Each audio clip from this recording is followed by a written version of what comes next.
신앙 고백서 대리문답 77문입니다. 오늘 의롭다함을 받는 것과 성화되는 것은 어떤 점이 다른가? 제가 답을 읽겠습니다. 성화는 칭의와 불가분의 관계에 있지만 그 둘이 같지가 않다. 하나님께서는 칭의에서 그리스도의 의를 입혀주시며 성화에서는 하나님의 영이 은총을 부어 주신다. 또한 칭의로는 죄를 용서해 주시고 성화로는 죄를 이기게 하신다. 그리고 칭의를 통하여 모든 신자들은 하나님이 벌하시는 진노로부터 면제를 받게 되며 칭의는 이 생에서도 완전하여 신자들이 다시금 정죄되는 일이 없게 한다. 그러나 성화의 경우는 사람에 따라 같지가 않다. 그뿐 아니라 이 생에서 아무도 완전한 성화에 도달할 수는 없고 다만 완전을 향하여 성장해 갈 뿐이다. 자, 여기서 이제 성화의 교리에 대해서 지금 말씀을 해주고 있습니다. 성화라고 하는 것, sanctification, 이거는 우리가 예수님을 믿기 전에는 죄인의 상태로 있었는데 이제 예수님을 믿고 그 예수님의 구원의 그 십자가의 효력으로 우리의 모든 죄가 다 용서가 되는 거예요. 그래서 믿음으로 하나님께서 믿는 자의 모든 죄를 용서해 주신단 말이죠. 그래서 이게 의로워진 거예요. 그걸 우리가 이제 칭의다 이렇게 말합니다. 칭의. 그런데 이 칭의라고 하는 것은 이 성화와의 관계에서 이 불가분의 관계에 있어요. 그럼에도 불구하고 칭의와 성화는 달라요. 자, 칭의라고 하는 것은 예수님을 믿을 때 하나님이 나를 의롭다고 해주시는 거죠. 그걸 칭의라고 해요. 그러면 그 다음에 의롭다함을 받고 난 다음에는 그 상태로 그냥 머물러 있습니까? 그게 아니고 믿음의 삶을 살아가잖아요. 그죠? 그러면 믿음의 삶을 살아갈 때 그 삶의 과정에서 경험하게 되는 게 뭐냐면 성화예요. 성화. 그래서 날마다 성화되어져 간다. 이렇게 말하는 거죠. 그래서 이렇게 보면 칭의에서 그리스도의 의를 입혀주시고 성화에서는 하나님의 영의 은총을 부어주신다 그랬어요.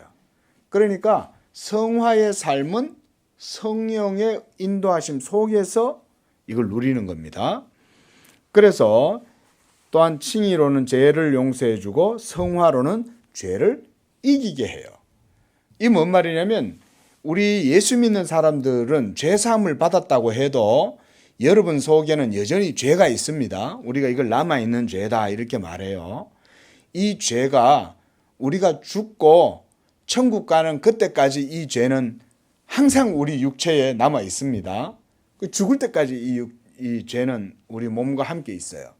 이미 우리 몸은 죄로 말미암아 부패하고 타락했기 때문에 이 몸은 그 죄 때문에 죽는 거예요.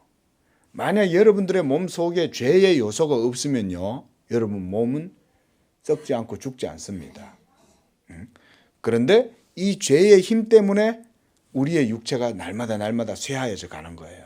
보면 어느 순간 머리가 조금씩 허여지다가 이제 60이 되면 머리가 희끗희끗 80대 하얘지는 거죠.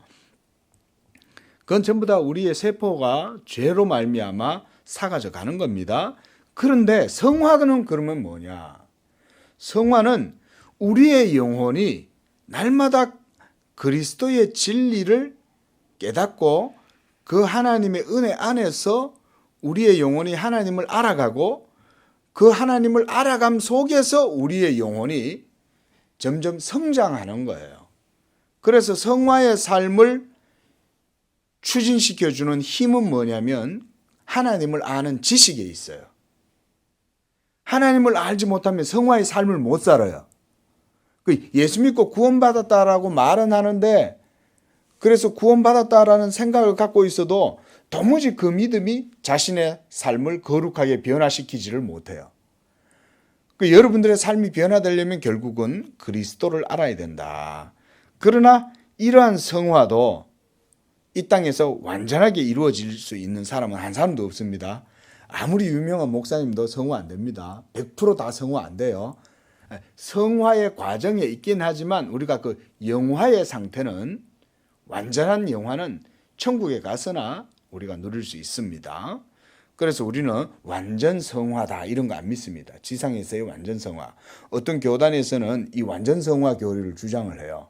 그 완전 성화 교리를 주장하는 이유 가운데 하나가 뭐냐면 성령의 은혜와 충만함 이런 것을 찾는데 그것은 비성경적이에요. 그게 아니에요. 성령이 충만할수록 우리의 육체는 그 성령에 더더욱 대적하다 보니까 성령 충만한 사람은 죄 때문에 더 고민을 많이 해요. 아이러니하죠. 성령이 충만하면 맨날 기뻐야 되지 않을까? 아니라는 거예요. 물론 영혼은 기뻐요. 영혼은 자유하고 영혼은 위로를 누리고 영혼은 복과 능력을 누리기도 하지만 우리의 몸 속에 있는 이 죄의 힘이, 죄의 가시가, 죄의 찔레가 여러분들의 속에 있는 성령의 소욕을 막 찌르고 서로 막 싸우고 다투는 거예요.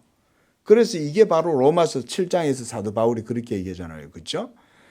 자, 그 다음 78번입니다. 신자들이 성화를 완전히 성취할 수 없는 것은 왜 그런가? 이게 방금 얘기한 그거예요. 자, 우리 사장님 한번 답을 읽어보겠습니다. 신자들은 그들의 모든 부분에 남아있는 죄의 잠재 때문에 그리고 영을 끊임없이 거스르는 육의 정욕 때문에 성화를 완전히 달성할 수 없다. 이런 이유 때문에 성도들은 유혹에 잘 넘어가고 많은 죄에 빠지기도 하면 영적인 봉사를 못하도록 방해를 받는다. 그래서 신자들의 최선의 일도 하나님 보시기에는 불완전하면 더러운 것이 됩니다. 예. 자, 여기에 보면 방금 말씀드렸죠. 여러분 속에 있는 죄의 잔재, 남아있는 죄 때문에 성화가 완전히 이루어질 수 없어요. 그래서 우리는 점진적 성화를 고백하는 거예요. 한번 따라하겠습니다. 점진적 성화. 예, 성화가 되긴 되는데 점진적으로 되고 이것도 하루아침에 눈에 안 보여요. 나이테 같아요. 나무가 하루아침에 크는 게 안 보이잖아요. 그죠? 그런데 10년, 20년, 30년 되면 그리스도를 아는 지식으로 이 사람의 영혼이 점점 자라요. 그러면 그 영혼이 그리스도를 알므로 그의 삶이 점점 성화의 삶으로 변화가 돼요. 그리고 이것은 죽을 때까지 계속돼야 돼요. 그리고 완전한 영화의 상태는 예수님이 오셔야만이 이루어질 수가 있다. 이것 때문에 우리가 늘 기도하고 하나님 말씀에 거해야 되고 매주 복음을 또 들어야 돼요. 또 듣고 또 들어야 돼요. 이게 왜냐하면 내 속의 죄는 그냥 여러분 죄덩어리로 가만 고형체로 있는 게 아닙니다. 죄는 솔리드한 게 아니에요. 항상 이 죄는 출렁이고 움직이고 잡초가 땅에 있으면 늘 자라잖아요. 똑같습니다, 여러분. 그래서 늘 제초제를 뿌려주든지 또는 예초기로 잡초를 다 밀어주든지 늘 죄를 제거해 줘야 돼요. 그러지 않으면 안 됩니다. 그런 과정 속에 항상 우리가 예수 믿는 믿음, 이 칭의의 은혜도 동일하게 주어지는 거예요. 그래서 칭의와 성화는 떨어지지 않는다. 이렇게 말합니다.